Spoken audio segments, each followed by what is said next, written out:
51 national order of medallions is certified that Diego A. De La Hoz did on 11 September 2010 overcome the laws of gravity and nature, as well as an innate fear and superstition, and successfully piloted a mechanical-powered, heavier-than-air craft known as the Cessna 172, alone and unafraid.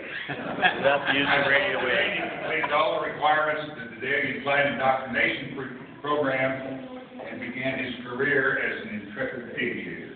Yes. Here, here.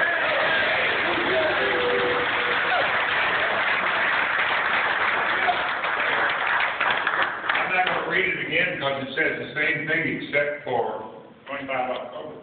Or am I got it backwards? Okay, I may have to go backwards. I hope I don't.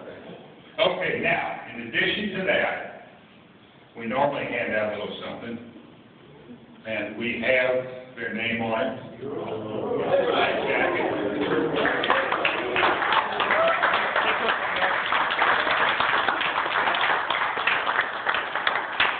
And from the best that I've been able to hear from the Aero Club, they didn't bend anything, they didn't break anything.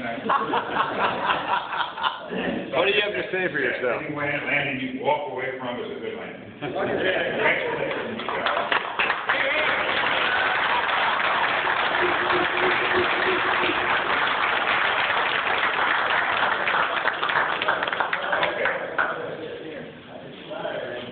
So we got rid of that little short. Here we are.